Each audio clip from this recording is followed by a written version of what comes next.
Hello and welcome to Armonico Consort's second live recorded performance in 4 months. Now, we're at the end of lockdown, and what do we decide we had to do? We had to take some of the most key elements from lockdown. 1, alcohol, 2, haircuts. And by bonding these together with music, we've done what we've done for the last 4 years. We found a way of introducing people to classical music that would never have engaged with it, with the help of the world's greatest and most eminent wine expert, Oz Clarke. In this program, we explore all sorts of ways of bringing music together through history, what inspired wine to be made in the way it is, what inspired music to be written. Some of these things you will not believe are true. Anyway, bonding and gluing all of this together is music, and that is where we are at our heart. But a very special mention must go to Roger Medwell, our president, because without his generous sponsorship, we couldn't bring this to you. If you would like to do the same thing and gift a concert to our audience during this period, please do get in touch with one of our development team. So Oz, thank you so much for joining us with this. I didn't recognize you when I picked you up at the station yesterday. The hairiest version of you I've ever seen. How do you feel about this? Well, I'm very much hoping that Roger Medwell will actually sponsor a haircut for me. But Roger, I just add my gratitude to you, because without your support, without your generosity and your total belief in what we do at Armonico Consort, we couldn't be doing this. So thank you, old friend. Ladies and gentlemen, Oz Armonico Drink to music.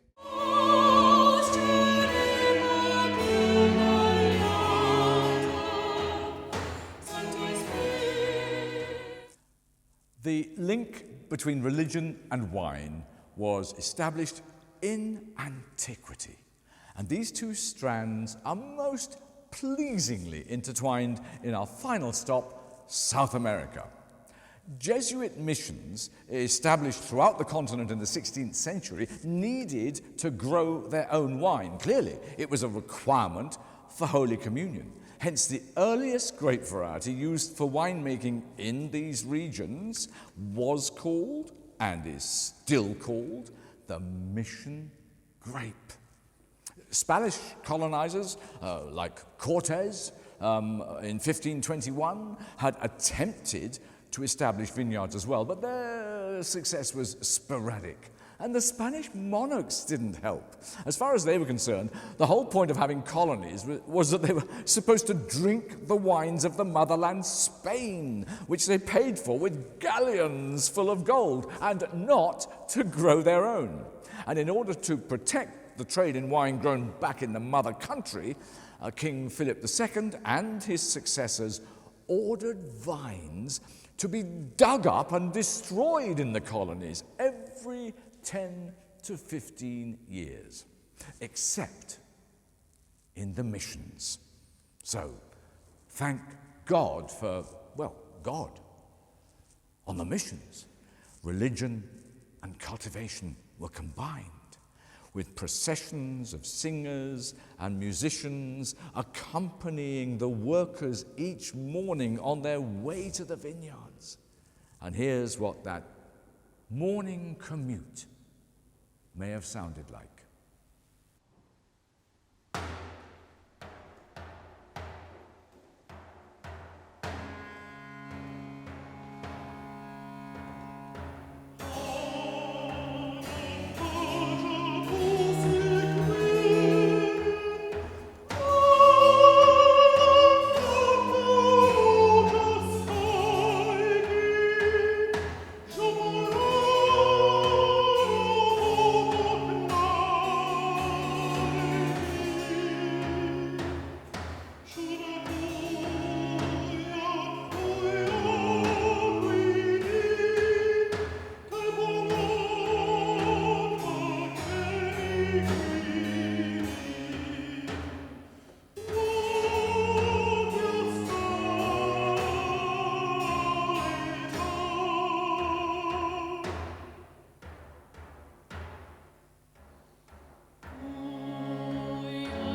Jesuits' winemaking expertise would probably have been quite high.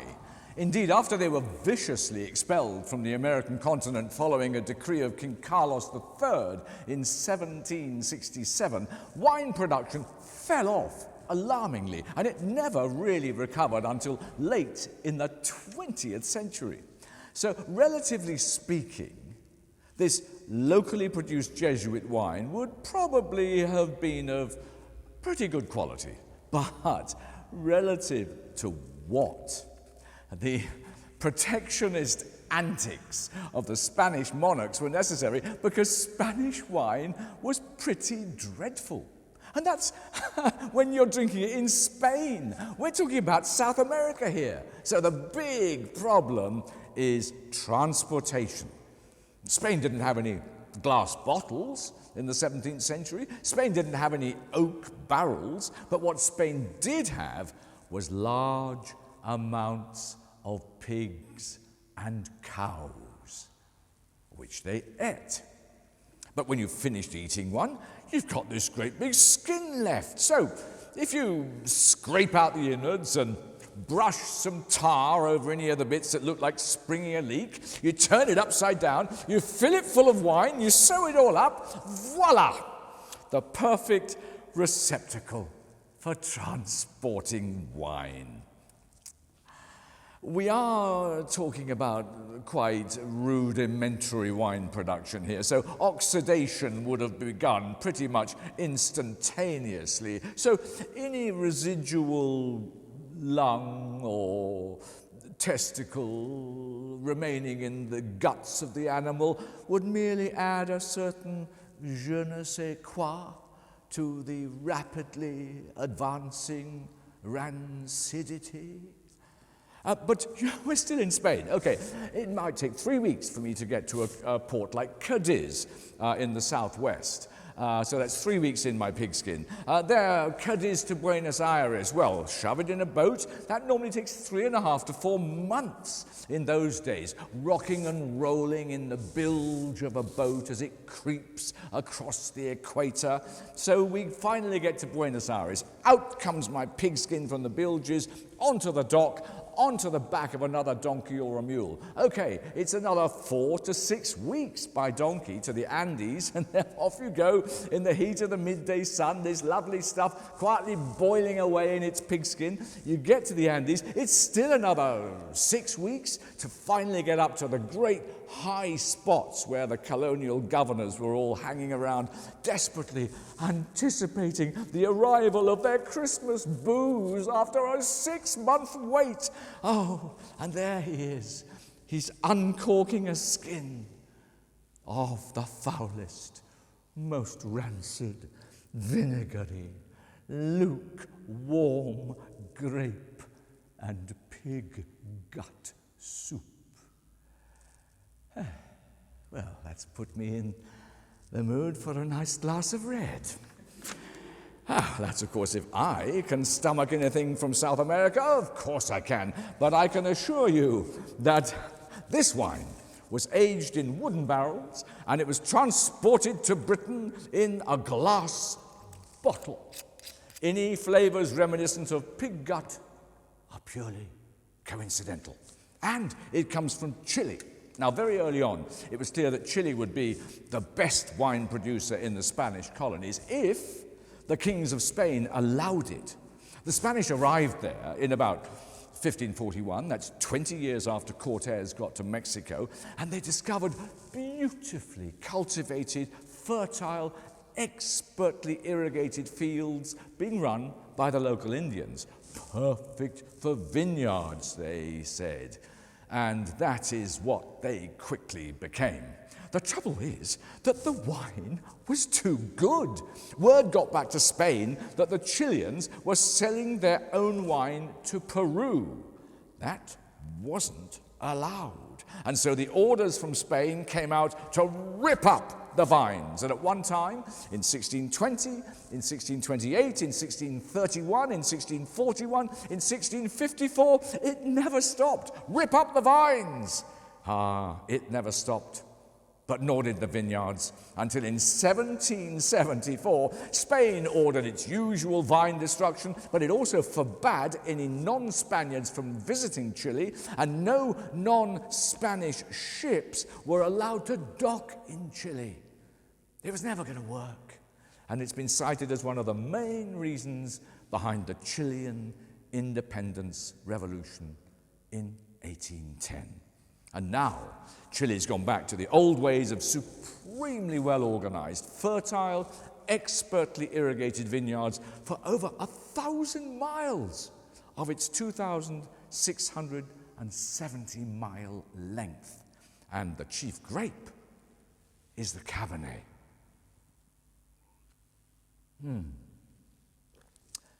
Which is what gives us this lovely, dark, black curranty, and not at all pig-stomachy wine today.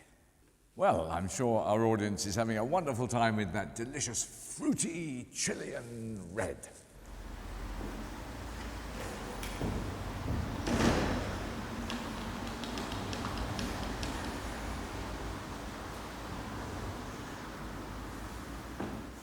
Now, there is a winemaker in Chile who actually uses music as part of the fermentation process. He plays Gregorian chants to the casks of wine as they mature in the cellars, hoping to infuse them with, well, God knows what, quite frankly, but it makes him happy, though. So it's entirely appropriate that we hear a little Gregorian chant now, as we imbibe it. Eloise? Salve Regina, Mater misericordiae, vita dulcedo, et spes nostra salve. A te clamamus, exules filii Eve. A te suspiramus, gementes et flentes, in ac lacrimarum vale. Ea ego advocata nostra, illos tuos misericordes oculos, ad nos converte. Et Iesum benedictum fructum ventris tui, nobis post hoc exilium ostende. O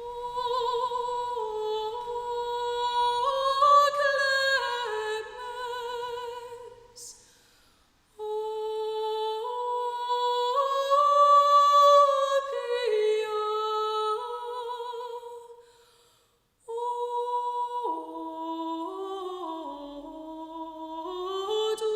ducis, Virgo Maria.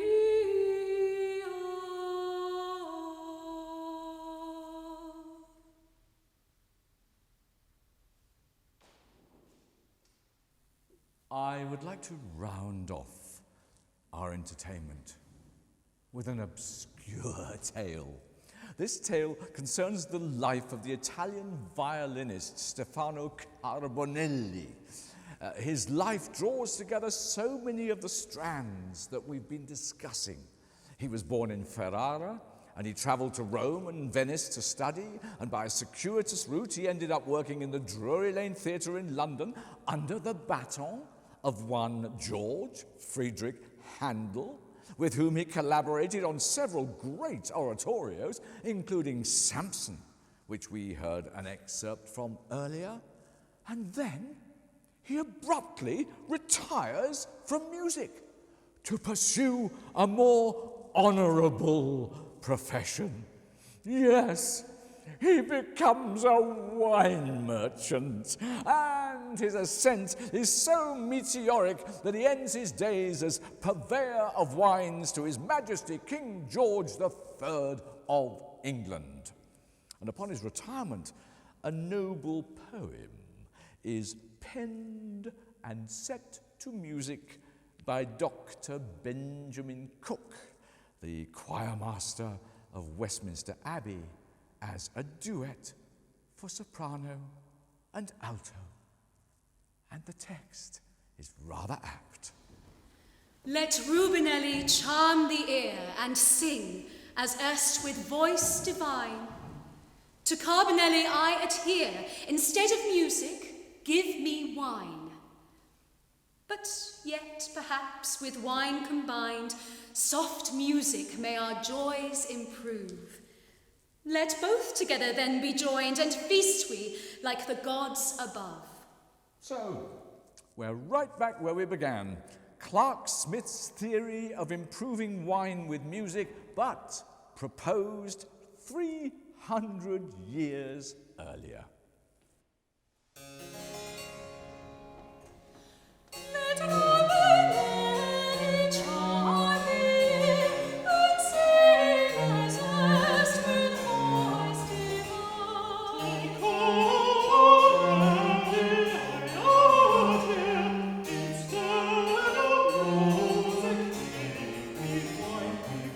Let Rubinelli charm the ear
ever did you find that? In the British Library, and it took quite a bit of tracking down. Once I discovered the piece existed, it took me months to find it.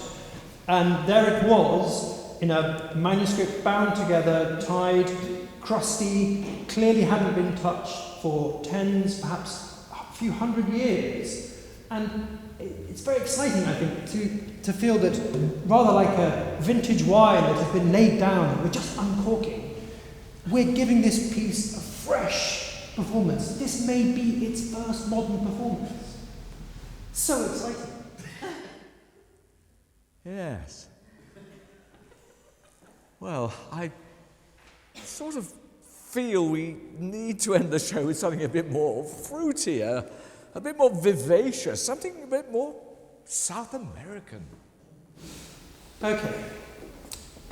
I've got just the thing.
Angelica.